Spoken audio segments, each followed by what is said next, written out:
नमस्कार दोस्तों, स्वागत है आपका मेरे चैनल में। सावन के सोमवार व्रत की कथा।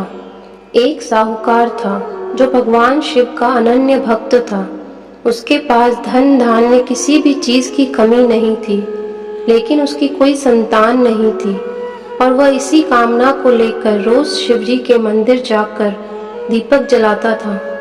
उसके इस भक्ति भाव को देखकर एक दिन माता पार्वती ने शिवजी से कहा कि प्रभु, यह साहूकार आपका अनन्य भक्त है। इसको किसी बात का कष्ट है तो आपको उसे अवश्य दूर करना चाहिए। शिवजी बोले कि हे पार्वती, इस साहूकार के पास पुत्र नहीं है, यह इसी से दुखी रहता है। माता पार्वती कहती है कि हे ईश्वर, कृपा करके इसे पुत्र का वरदान दे दीजिए।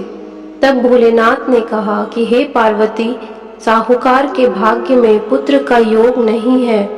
ऐसे में अगर इसे पुत्र प्राप्ति का वरदान मिल भी गया तो वह केवल 12 वर्ष की आयु तक ही जीवित रहेगा। यह सुनने के बाद भी माता पार्वती ने कहा कि हे प्रभु, आपको इस साहूकार को पुत्र का वर देना ही होगा, अन्यथा भक्त क्यों आपकी सेवा पूजा करेंगे। माता के बार बार कहने से भोलेनाथ ने साहूकार को पुत्र का वरदान दिया, लेकिन यह भी कहा कि वह केवल 12 वर्ष तक ही जीवित रहेगा। साहूकार भी यह सारी बातें सुन रहा था, इसलिए उसे ना तो खुशी हुई ना ही दुख। वह पहले की तरह ही भोलेनाथ की पूजा अर्चना करता रहा। उधर सेठानी गर्भवती हुई और 9वें महीने उसे सुंदर से बालक की प्राप्ति हुई।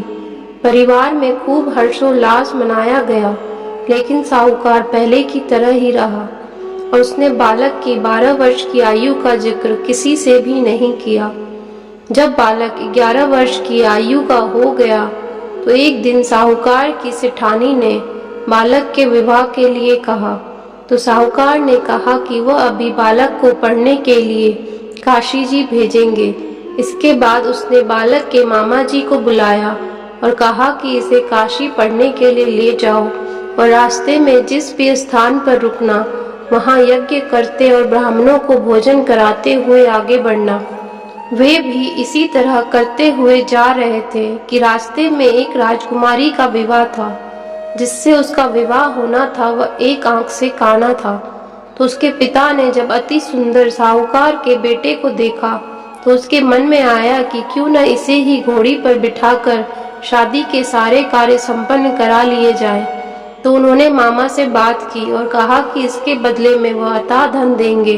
तो वह भी राजी हो गए। इसके बाद साहूकार का बेटा विवाह की बेदी पर बैठा और जब विवाह कार्य संपन्न हो गए तो जाने से पहले उसने राजकुमारी की चुनरी के पल्ले पर लिखा कि तेरा विवाह तो मेरे साथ हुआ है, लेकिन जिस राजकुमार के साथ तुम्हें भेजेंगे वह तो एक आंख का काना है।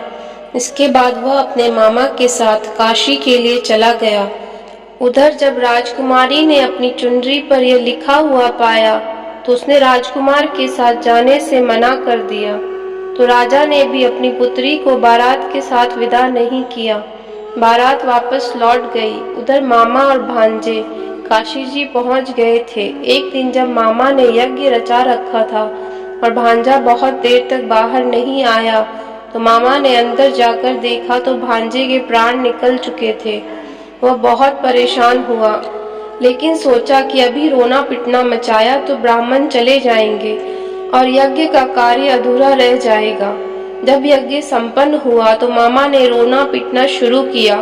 उसी समय शिव पार्वती जी उधर से जा रहे थे।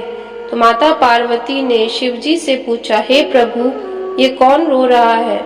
तभी उन्हें पता चला कि यह तो भोलेनाथ के आशीर्वाद से जन्मा साहूकार का पुत्र है।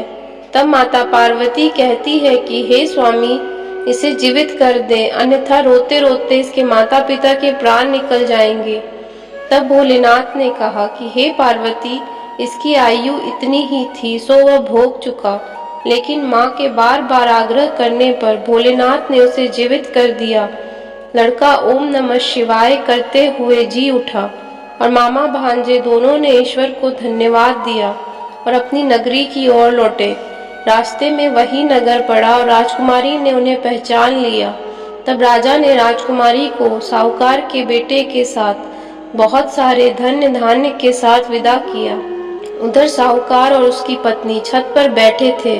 उन्होंने यह प्रण कर रखा था कि यदि उनका पुत्र सकुशल न लौटा तो वह छत से कूदकर अपने प्राण त्याग देंगे। तभी लड़के के मामा ने आकर साहूकार के बेटे और बहू के आने का समाचार सुनाया, लेकिन वे नहीं माने। तो मामा ने शपथ पूर्वक कहा। तब वो दोनों को विश्वास हो गया और दोनों ने अपने बेटे बहू का स्वागत किया। उसी रात साहूकार को स्वप्न में शिवजी ने दर्शन दिए और कहा कि तुम्हारे पूजन से मैं प्रसन्न हुआ। इसी प्रकार जो भी व्यक्ति इस कथा को पढ़ेगा या सुनेगा उसके समस्त दुख दूर हो जाएंगे और मनोवांछित फल पाएगा। ओम नमः शिवाय।